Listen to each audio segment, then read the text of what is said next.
Bom dia, pessoal. Good morning, everyone. My name is Fernanda Freitas. I'm an Education USA advisor here at PUC-Rio, and I also work at the coordination of the Opportunity Funds Graduate Program. I'm going to switch for Portuguese for just a minute. Bom dia a todos, muito obrigada pela presença de vocês. Eu me chamo Fernanda, sou orientadora do Education USA aqui na PUC-Rio e também trabalho na coordenação do programa Oportunidades Acadêmicas, Mestrado e Doutorado. Não deixem de seguir a gente nas redes sociais, os nossos links estão aqui na tela para vocês. E eu queria falar um pouco do Education USA. Education USA é a fonte oficial de informações sobre ensino superior nos Estados Unidos.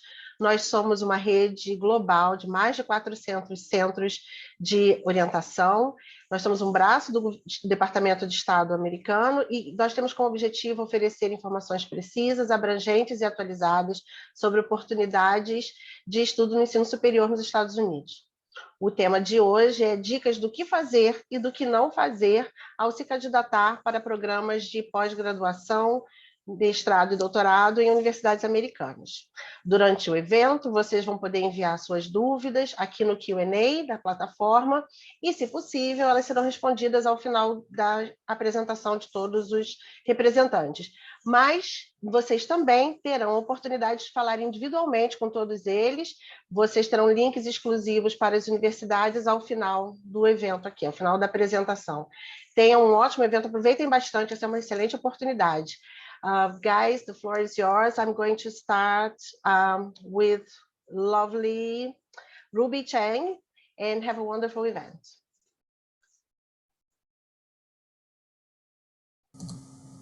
Sounds good. Thank you so much. And so I hope everybody is able to see my screen. Yeah. Okay, perfect. Great. All right. Hello, everyone. My name is Ruby, and along with my colleagues and Education USA in Brazil, welcome everyone. And we're so excited to share with you all the do's and don'ts for graduate international student application.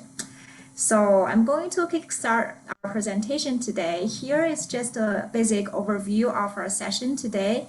We will cover all the aspects for any international students who would have to think of when they apply for colleges in the US, starting from how to choose your programs, to application requirements, to communicating with your faculty during the application process, to personal statement tips, building CV, funding your studies, and also OPT related session.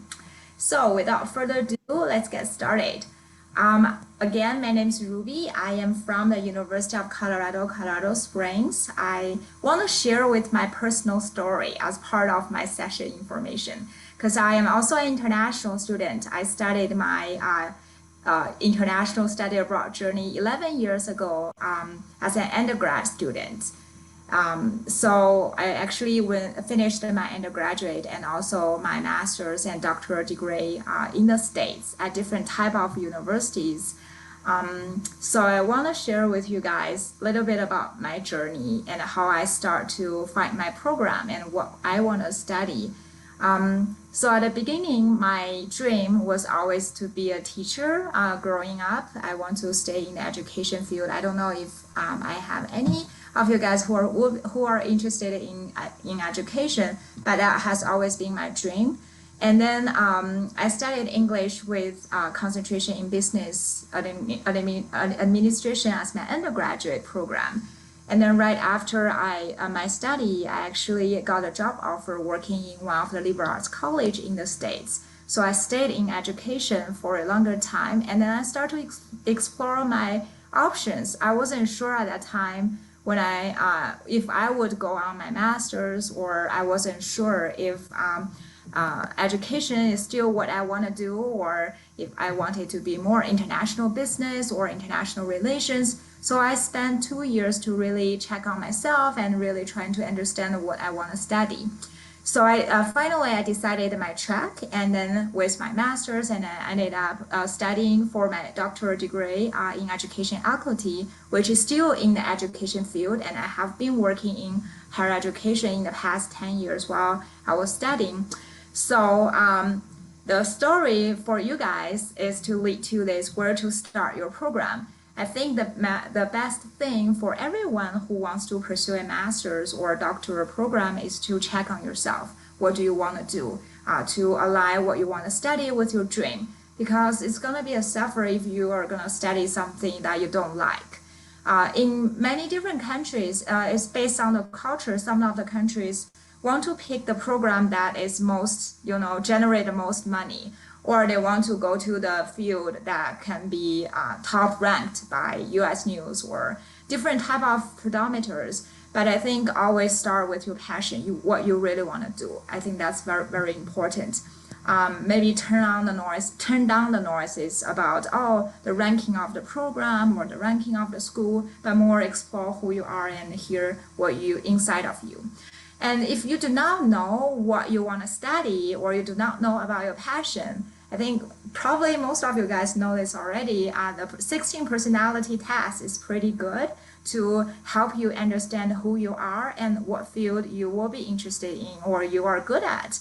And that will actually help you align your future career and also give you some ideas about what you could study for your for your master's or doctorate degree.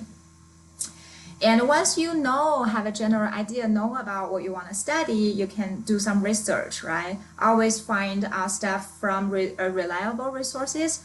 So for example, if you know the major you want to study, or if you know the schools you want to study, go on their website and then figure out the programs they offer and then read all the details directly from the website.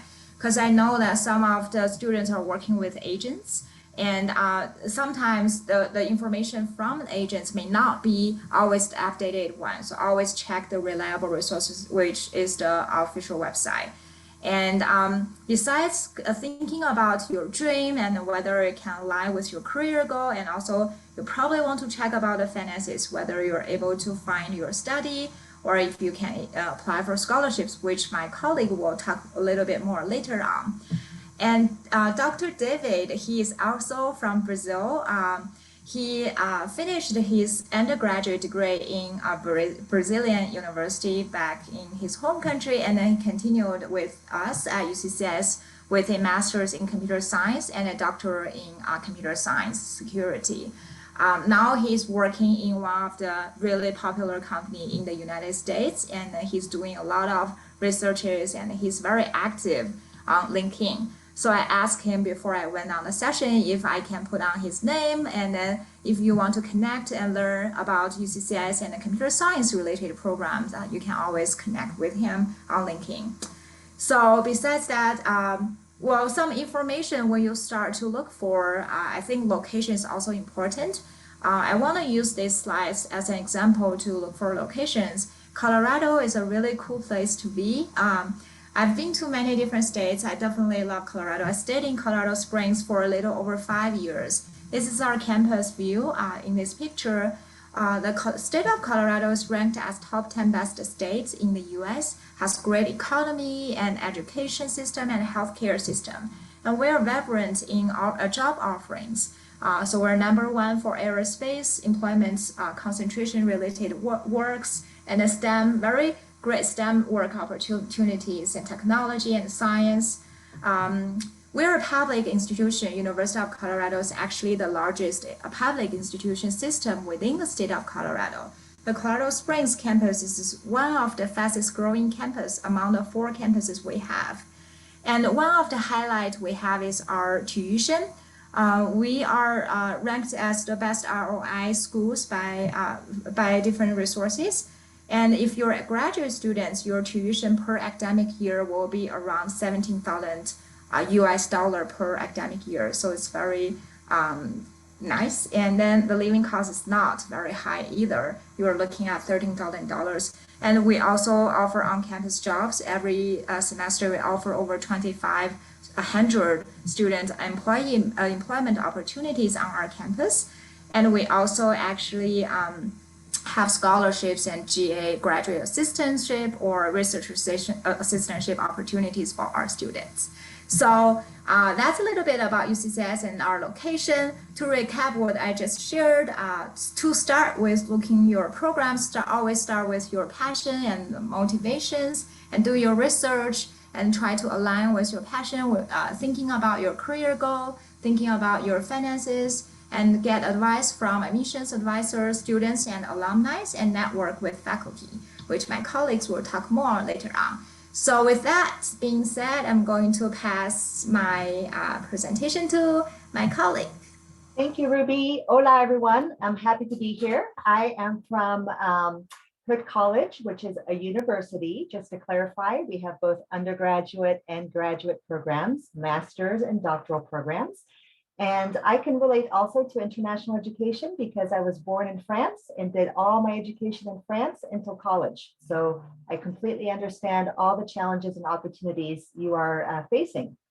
So I am going to talk to you specifically about application process and requirements for graduate schools in the United States.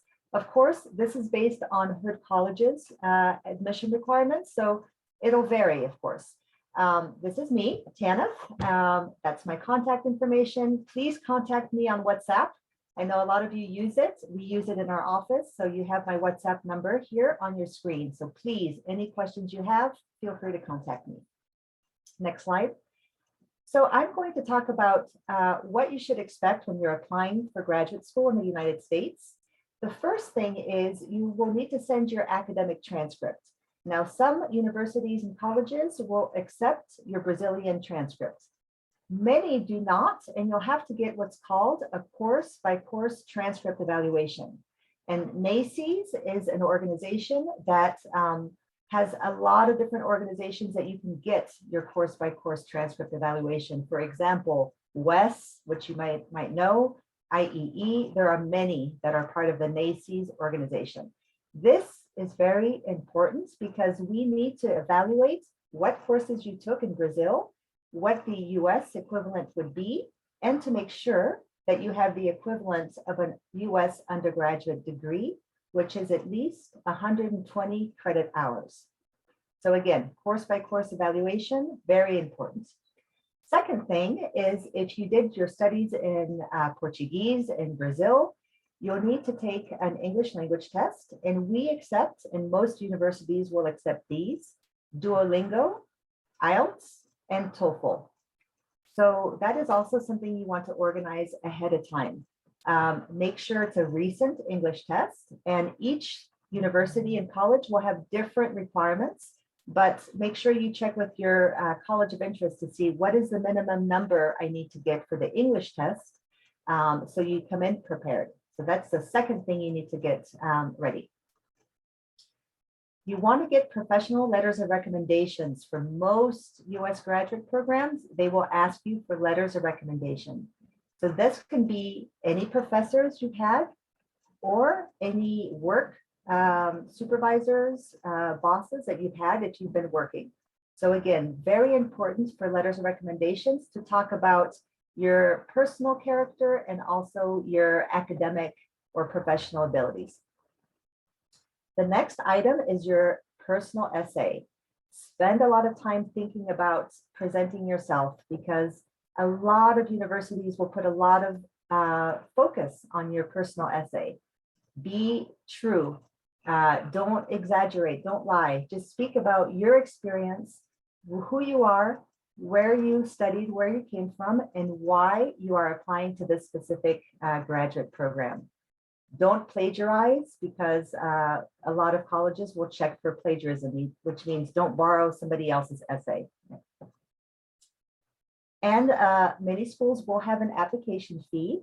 Sometimes they are waived depending on the policies, but always check. And so that's something you also want to prepare for. The fee will vary at Hood College. We require a $100 application fee for our international applicants. And like I said, sometimes you can check to see if it can be waived. Thank you. Next slide. The course-by-course evaluation that I mentioned, this is just to give you an example of the types of organizations you can contact. So WES is one, ECE, IEE. Do this early because you're going to have to prepare your request for the course-by-course evaluation because it takes time. We require it electronically, not hard copy. Next slide.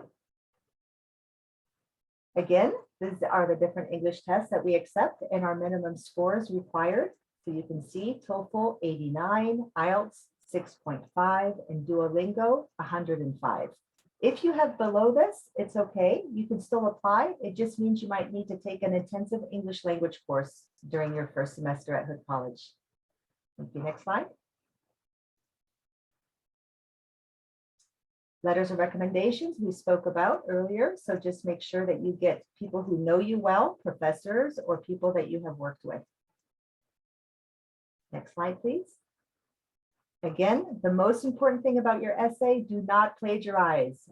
Give good examples to support, who you are and what your background is, because we want to know who you are and how you would complement our student body.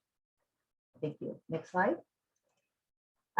For graduate timeline, really apply early because you need time for the visa processing, for the F1 visa processing. So, when you see the application deadline, it's okay to apply early. We are taking applications now for summer and fall. So this is a perfect time to start applying. Again, that's the fee. So this is, it changes. You can move on to the next slide. Thank you.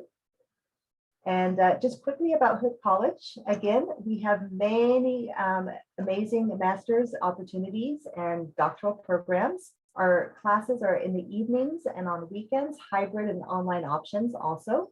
We have really good work opportunities, OPT, CPT when you graduate, and the average salary when you do your OPT for our science programs, starting salary is usually around $70,000 and above. So a lot of our international students are getting very good jobs during their studies and also afterwards. And we also have a very competitive tuition cost. So we are really one of the most reasonable colleges in our regional area. We're outside of Washington, D.C. on the East Coast of the United States. Thank you. So that ends my presentation. Thank you so much. And I'm going to pass it on to my colleague from Ball State University, Harold Glusman. Thank you. Yes, thank you very much. My name is Harald Leusmann, and I'm with Ball State University, located in a triangle between Chicago, Indianapolis, and Cincinnati in the Midwest of the United States. My topic is actually communicating with faculty during the application process. And let me start by saying that apart from general requirements for an application to a graduate program, like the transcript evaluation and the English proficiency results from an IELTS or TOEFL, as was mentioned before, you might be asked to submit program-specific requirements like statement of purpose, letters of recommendation, or you need to communicate with a graduate advisor or director of the program or other faculty of the program that you choose, be it esports, emerging media development and design, or environmental sciences. Speaking of environmental sciences, can we have the next slide, please? Our PhD program in environmental sciences has the following requirement, as you can see there on the left side in blue. They are looking for faculty mentorship, and that means, and they give you instructions on how to do that. In order to be admitted to the environmental science program, you must contact appropriate affiliated faculty and discuss your research interests. The faculty member must then agree to support you as a faculty and research mentor. After identifying a faculty mentor, you must work with this person to complete the PhD applicant processing form, PDF, and there is the link to this form. So that asks you to do a few things, and which is not a bad thing.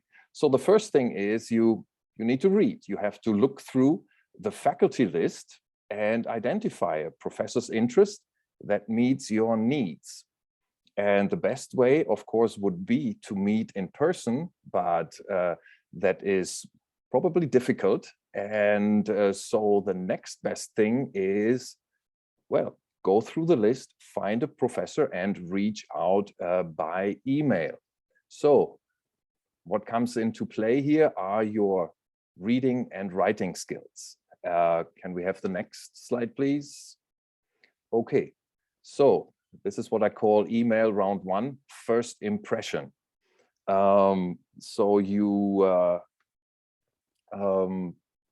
something you have to do, use the title of the professor that you choose. In the email, write a meaningful subject line. Also in the body of the email, write clearly in paragraphs and state your intention. Mention your research interest and provide valuable background about you. So don't be shy. Talk about yourself. Make it interesting so that the person you write to, the person that you want to have as a mentor, becomes interested in you and wants to mentor you for the next, probably 3, 4, maybe even 5 years. So that is a long time that you are going to be working together with that particular faculty member. And another do for an email is do not no grammar or spelling mistakes when you write. And in the end, of course, thank him or her for his time. There are some don'ts, of course. Now, please write from a laptop or a desktop, but do not write from a cell phone. Now, that is not conducive to what you want to achieve here. Hi. Now, don't start your email with hi. No, that's a no-no. And also don't write hi, Michael, or something like this. No, don't mention the first name. And try to avoid phrases like as soon as possible or please answer quickly. The person you write to will answer you, and he will answer or she will answer fairly quickly, but most likely on his or her time. Just you want something from him, and it's not this professor you're writing to wanting something from you. So please keep that in mind. Next slide, please. There's the email roundup, email round 2, I call it, the follow-up. There are some do's like, now please patiently wait for a week for an answer. If you don't get an answer after a week or 8 days or 9 days, send a gentle reminder to the person. And if you get a positive response from the professor, also then ask for a short reading list to intensify your interest of maybe let the professor make suggestions of maybe 2 books or 2 articles that you could read in preparation. There are also two don'ts that I mention here. One is don't ignore the professor's possible questions. Refer to those questions in your follow-up email, and don't be emotional when you receive a rejection. Then there are plenty of other professors out there that you can try to get this mentorship with. The next slide, please. There again, that's me. My name, Harald Leusmann. I'm the Assistant Director of International Admissions at Ball State University in Muncie. There's my email. You can reach me there. I try to answer within 24, 36 hours. And my telephone number. And yeah, I think that was what I had to say about communicating with faculty. And I want to pass on the baton to the next person. Thank you. Bom dia a todos. My name is Marina Passos. I'm part of the International Enrollment Management team at Northeastern University.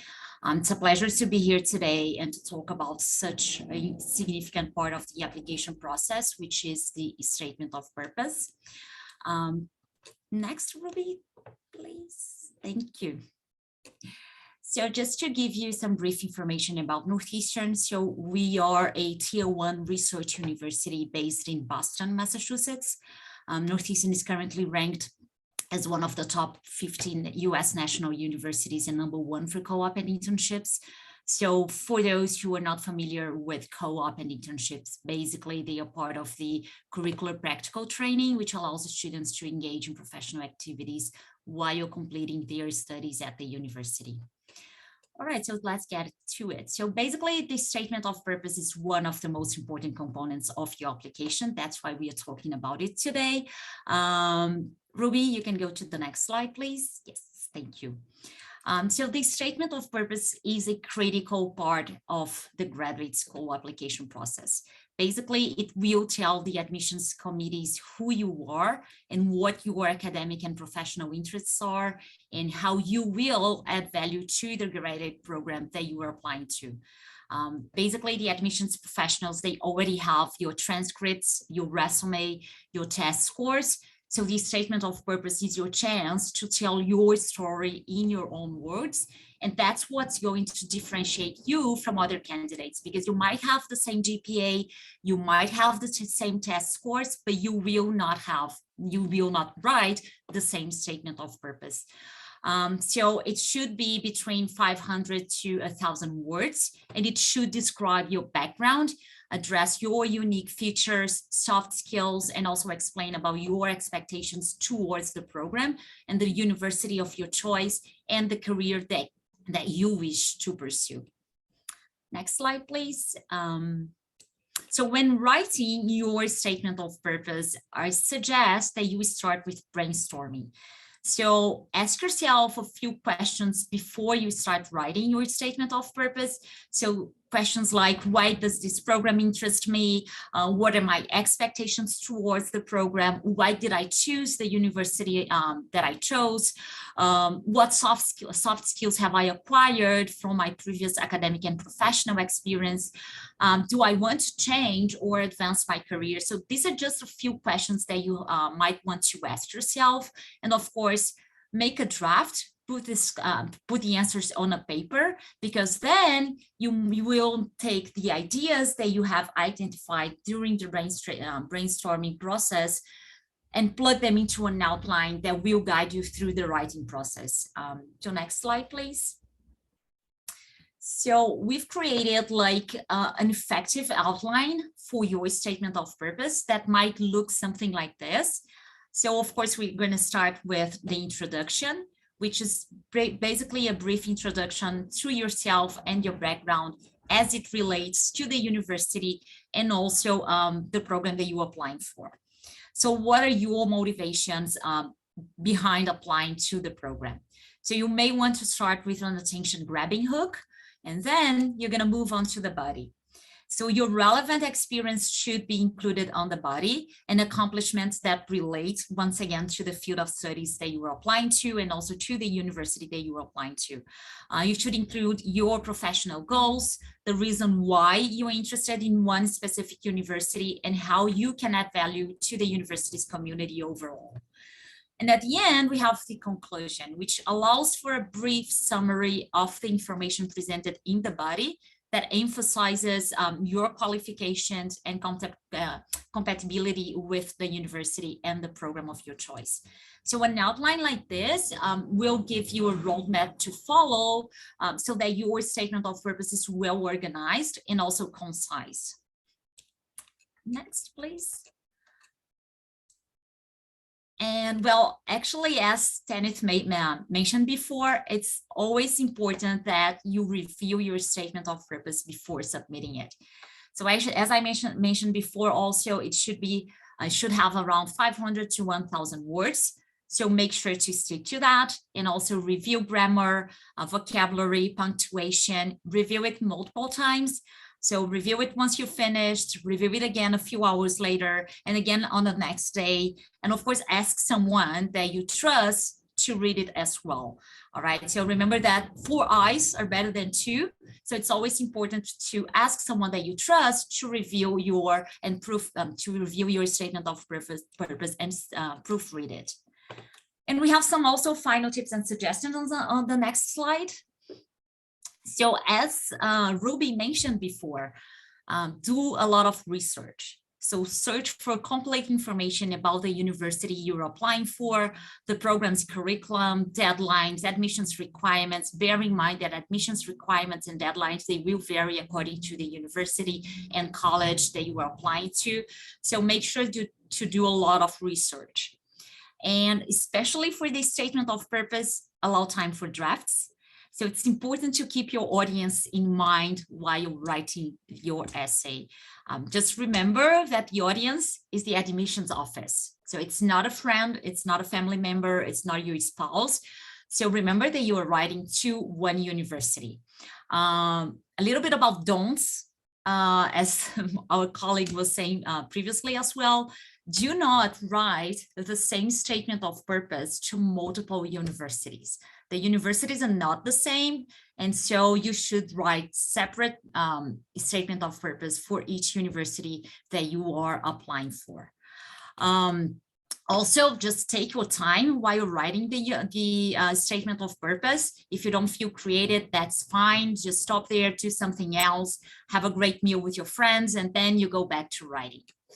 And of course, connect with Education USA, contact the university, attend events such like the one that we are having now, just watch videos and recorded sessions.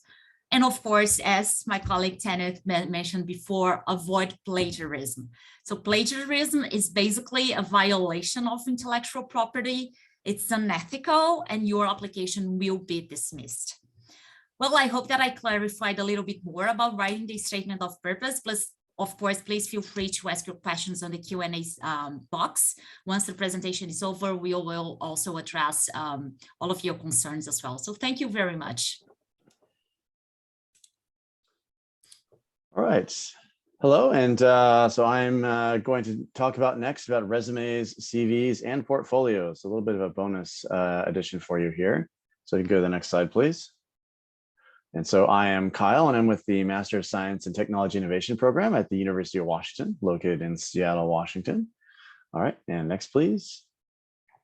Okay, so, and one more. So we're going to talk a little bit about resumes and CVs here.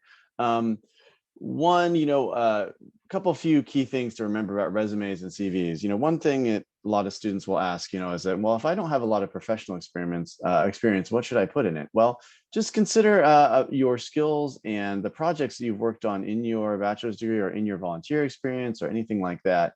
Those are all valid things to put in your CVs for a graduate school application. So some graduate programs do require some work experience. So obviously that's an ideal thing to put here. But if you don't have it, well, there's still a lot of other things that you can talk about your experience within a resume. So a few key points here that I would like to talk about. One is try to use a US format resume or CV. There's a lot of templates online. I've obviously remembered to change the default and placeholder text. It's very frustrating for a reviewer when we see a resume that doesn't have the placeholder text changed. This is important because this is often what your application reviewer is expecting. And so trying to present yourself in a way that's going to be easily understood is very important for your application process and your chances. So why are you writing a resume? So you want to be able to explain your skills and experiences that aren't included in your academics. So things that aren't included in your transcript and your grades. What other skills and experiences do you have that you can bring to a graduate program or the graduate program that you're applying to? The when, obviously focus on your more recent experiences. So experiences that you've had in your recent work experience or your bachelor's degree program are very important.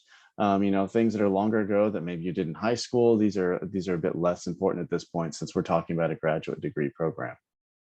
Next slide, please. Okay. Whoa, okay. Yes. Whoa, right there. All right. Okay, so how?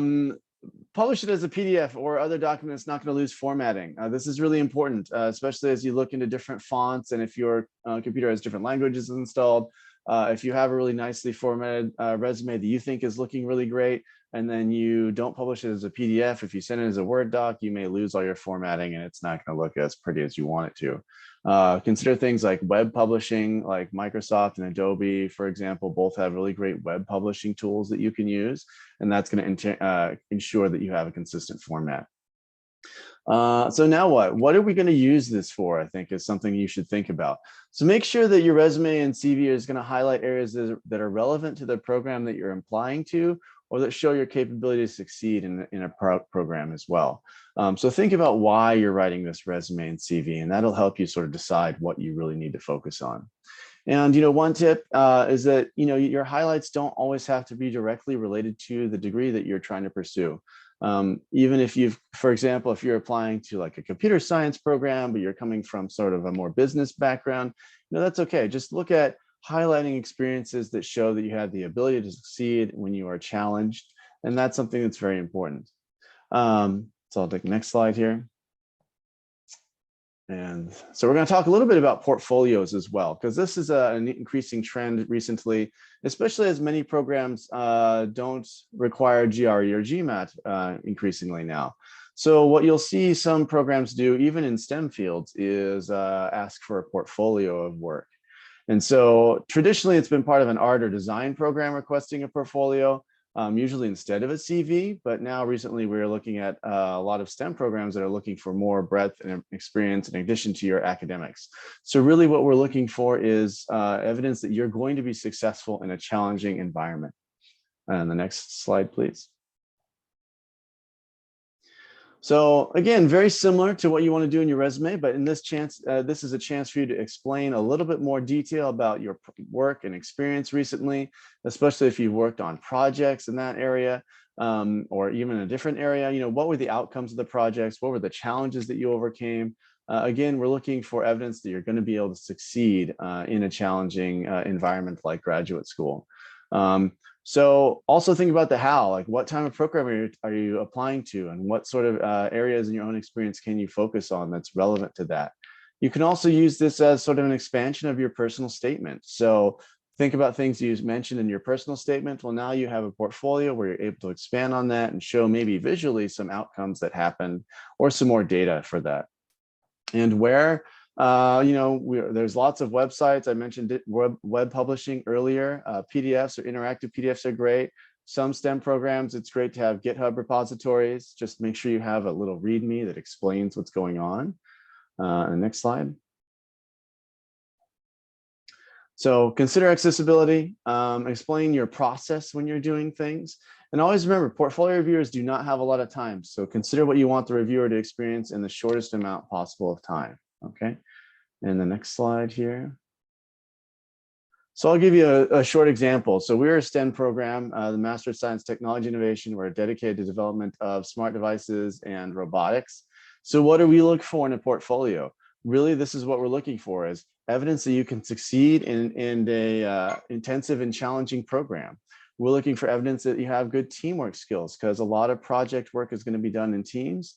And then how do you react to failure and challenges? And so these are all things that you can showcase in your portfolio through your past work, and then framing it in a way that this is what I did in this project. This was my responsibility. This was the outcome of the project, and this is what I learned. Even if the project didn't go well, it's still a great opportunity to say, this is what I learned from the project, and this is what I would change if I could go back and do the project again. So just consider that. I know that it's sort of a newer thing to require portfolios for many programs, but I think it is something to be aware of when you're looking for a graduate program and how to respond to that. So, okay, and the next slide. So that's pretty much all I got. So hopefully that was some useful information for you to think about how to frame your resume and CV and portfolio if it's necessary, because these are all pretty key parts of a graduate school application. All right, and with that, I will turn it over to, I think, Ohio State University to talk about funding. Thank you so much, Kyle. Bom dia, todo mundo. Meu nome é Jane, eu sou brasileira do interior de São Paulo. E just wanted to say hi in Portuguese pretty quickly. My presentation is about the Ohio State University. So the Ohio State University is a big public university in the US. It was established in the 1870s and is a land grant university. So the state gave this land for the university to grow. It's a very big campus. It's the third largest campus in the US, if I'm not mistaken. And it's just like a city, but it does feel like home. So I'm also like Ruby, wanted to say a little bit about my own experience. I was a master's student at the Ohio State University in 2014. I did my master's in international law and graduated in 2015 and did my OPT, which will be the next presentation after mine, for a year there. So it was a great experience and I can share my personal experience with you all as well. So the Ohio State University has an office in Brazil. This is something that's very, very different, from other universities, especially I think it's the only public university with an office in Brazil. It is located in São Paulo, Moema. So now that the pandemic is, I hope it's going away, you can visit our office. You can try to schedule a time with us. It would be great to welcome you there. And one of the things we do is to help Brazilians go to Ohio State for their graduate, undergraduate program, PhD sandwich, anything you can think of. I will just share here information about the Brazil Gateway, which is the office of the Ohio State University here in Brazil. You can see our social media where I share a lot of information and newsletter. On the next slide, I will share with you information about funding. So yeah, let's talk about money. That's important. I have experience with that as well. I was able to go to Ohio State because I had 2 scholarships, one from the Ohio State University and one from an external, a nonprofit, which I list there in this slide. And I also had an on-campus job, which I also listed there on the slide. So I have these experiences to share with you all. One good thing is graduate education usually offers a lot of opportunities for funding. Very important words you need to have is associateships and fellowships. These are very good opportunities. They are the first 2 I'll mention there. Associateships is like you're going to also work at the university and you will get paid for that, which is very good. So you get free tuition. You're not going to pay for your program, and you're also going to get some money every month. Yeah, like a salary, but they call it stipend every month, because you are going to help becoming a graduate teaching assistant, a graduate research assistant, or a graduate administrative assistant. Yeah, in my example, I was an administrative assistant, so I worked at the reception at my department. It was very interesting because nobody came to that reception to ask me questions. That was really nice. So I actually had some time to do some homework and study a little while I was there. And yeah, you can work 20 hours a week in those type of graduate assistantships. And fellowships, also very nice opportunity. They do not require you to work, but they give you also 100% scholarships. Usually they are very, how can I say that? If you have a fellowship, it's everybody knows, and it's something that is important. I don't know, sort of status. Yeah. So it's always great to have a fellowship as well. The third thing is the word that we use here in Brazil a lot, scholarships. So usually scholarships are given by your department specifically, not the whole university. So if you're going to the College of Engineering, the College of Engineering will offer you scholarships. I had a 40% scholarship from the College of Law, which is the program I did. So, and it varies. It can be 100% scholarship and it can be $10,000. It varies. Yeah. An example that I give from the Ohio State University is the program that I did, the master's in law, they have 100% scholarship, and the MBA also has 100% scholarship. The other bullet point I have there is on-campus jobs. So just in case you don't get an associateship, or you don't get a fellowship, or you don't get a scholarship, you can also try to find on-campus jobs, which are really nice because you're there also networking with folks on campus. It's good for you to do that and to get to know people for your OPT opportunities, for example. And then external funding. So I got 40% of scholarship. I needed to try to reach 100% the best I could. So I tried looking for other options outside of the universities. These external fundings, they can serve for any university that is here or any university in the US, because these fundings will come to you because of you.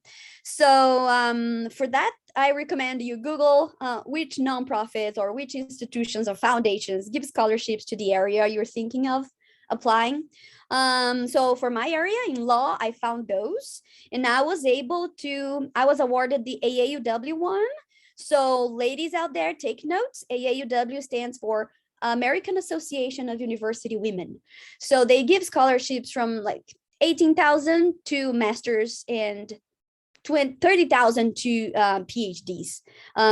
Everyone international that wants to go to the US. Next slide, please. On the next slide, I just mentioned some requirements for fellowships. You need to be a student in good standing. You need to have very good GPA.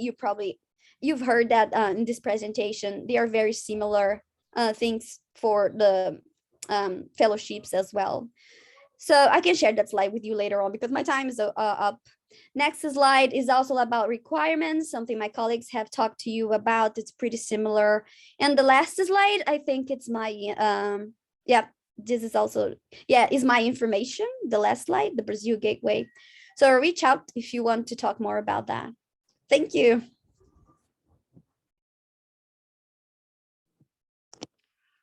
Awesome. Well, thank you so much, everyone. I believe I am last, and I have the opportunity to talk more about work authorization specifically related to STEM. So my name is Katie Van Wyk. I am joining you from sunny American Southwest at the University of Arizona. And so we'll dive right into work authorization.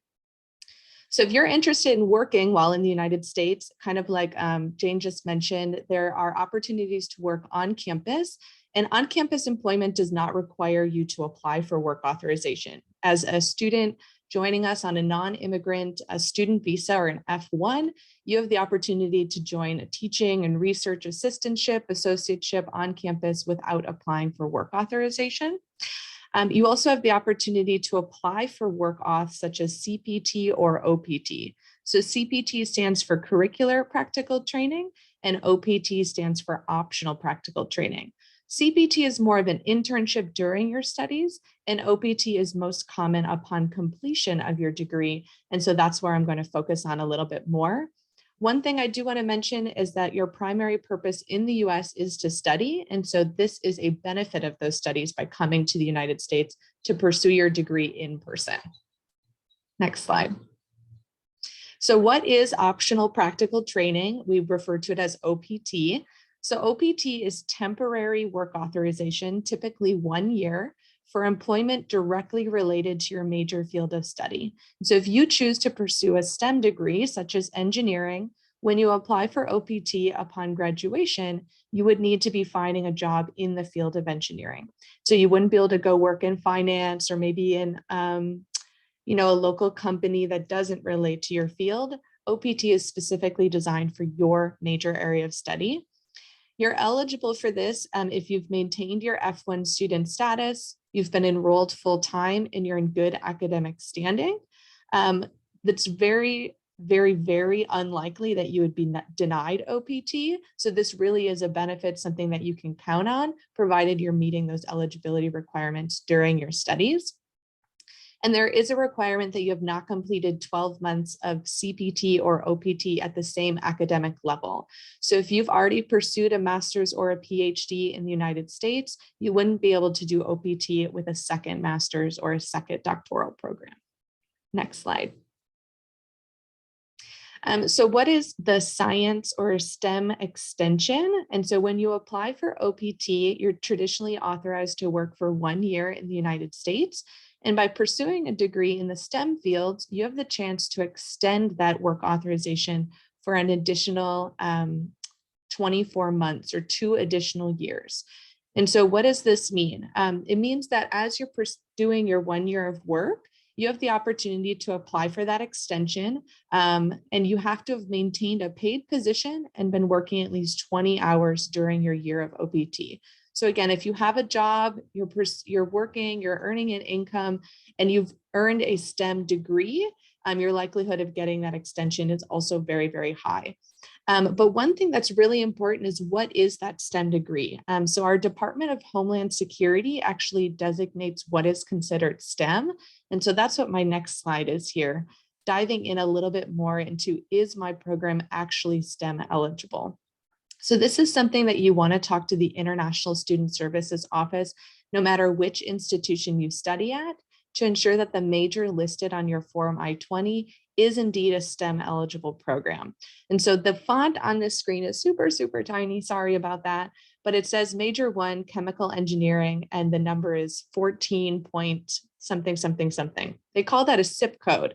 And 14 is considered a primary STEM SIP code in the area of engineering. So engineering, biology, math, and physical sciences, these are really common STEM eligible programs. But keep in mind that STEM can be a lot more than that. It can be agriculture, plant, and veterinary science. It could be something in natural resources and conservation, or even computer science. And there are over 18 secondary SIP codes that are also STEM eligible. So one of the first things I recommend you do when you get your Form I-20 is confirm that your major listed there is eligible for that 2 additional years of STEM. Next slide. Awesome. And so a few of the colleagues have talked about this resume you'll need when you're applying. They've talked about different personal statements and essays where you'll be able to talk about your strengths as a candidate applying for a program. But one thing that is so important when it comes to work authorization is that you also invest time and energy during your studies so that you are a great candidate for a job when you graduate.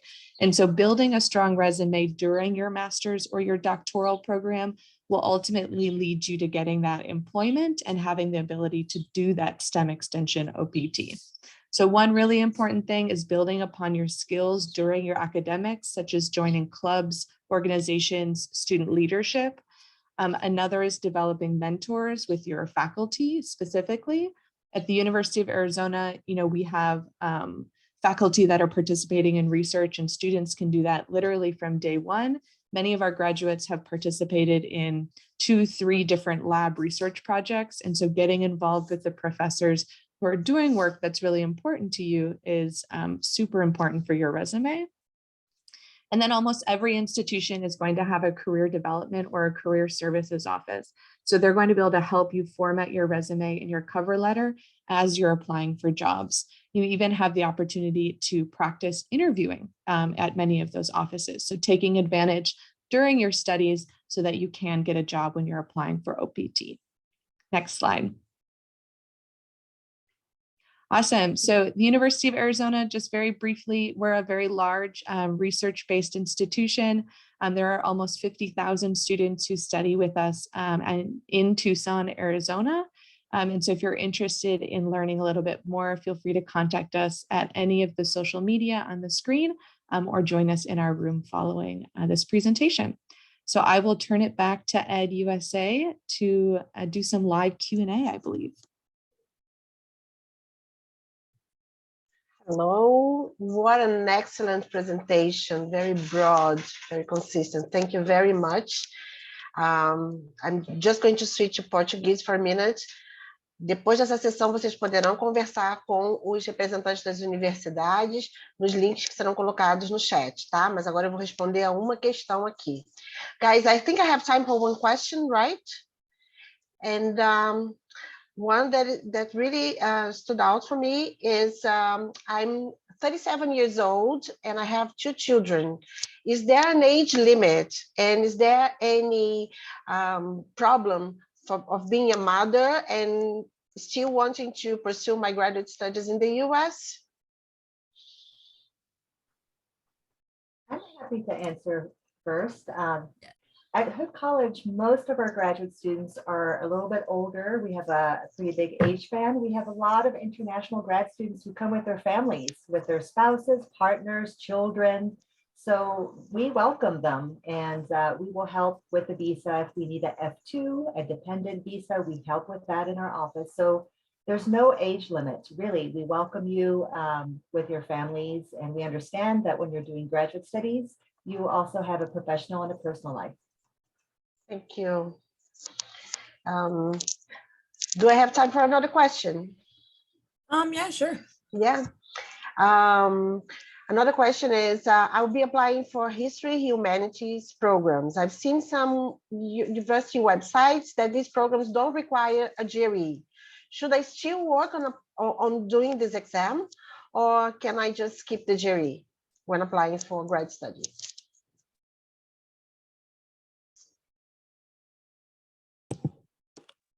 I can answer that. So, the GRE right now for many programs across the US is being waived, and that may stand or not depending on the program of interest.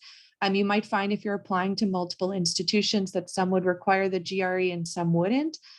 In most cases, we're looking at your application holistically, all the different aspects that you give us.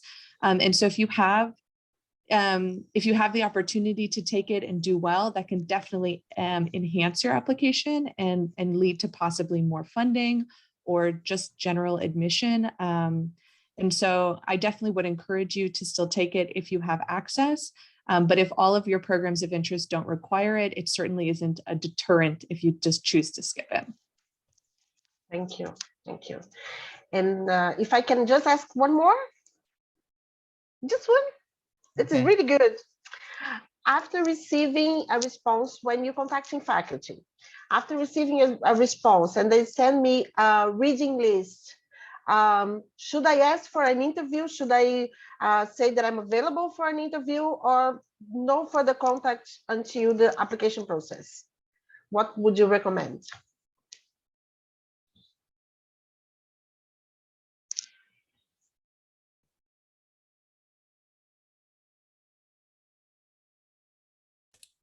Okay, I can take that one. So I think it will depend on your communication with the faculty member, if they are open or not for you with, with you connecting with them and asking for an interview or what. And maybe it will also depend on the admissions requirements, if the admissions process requires a interview or not. If you're applying for a PhD program, most likely you will have to communicate with a faculty member before applying, just to see what the requirements are and about research opportunities and all of that. So it will mostly depend on the program that you are applying to, and also about your communication with the faculty members, how it's going or not. Thank you. Well, I think that's it for today. Thank you so much, everyone, to our representatives. Thank you for taking the time out to be here. To the students who are here, thank you for being here. We are going to put the link here in the chat, and then you will be off to have great conversations, hopefully. Thank you so much, everyone. Thanks much.